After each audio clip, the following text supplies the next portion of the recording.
Les pochettes de vinyle ont longtemps servi de support aux illustrateurs de la scène rock. Aujourd'hui, c'est l'affiche de concert qui a pris leur place.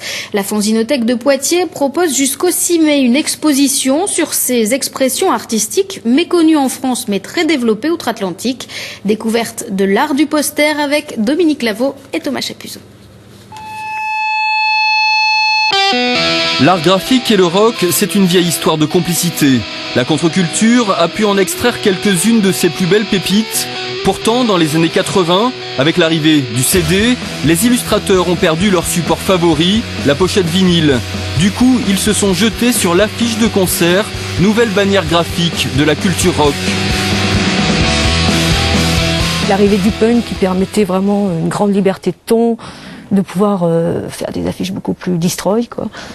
Et avec une influence du psychédélisme qui est vraiment bien visible dans les couleurs très pétantes, quoi, qui sont utilisées.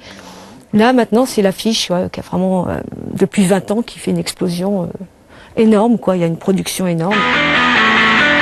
L'art du poster rock reste en revanche très confidentiel en France. 2 ou 3 dessinateurs, pas plus. L'illustratrice Tanks en a fait l'une de ses spécialités. Et depuis 2 ans, les salles de concert de Bordeaux, Angoulême ou Poitiers accueillent sa plume à la flamboyance punk. Si je fais un poster pour un groupe, je vais écouter le groupe, je vais faire des crowbars à la chaîne et trouver le truc qui va vraiment coller à la musique que j'écoute. Un poster, ça me prend une journée en gros.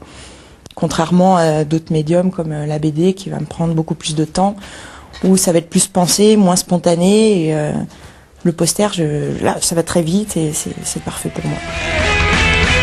Audacieux, inventifs, rebelles, voire subversifs, les affichistes rock se délectent de cet espace de liberté retrouvé. Bref, en 2006, les fils de punk ont su prendre la tangente et la relève.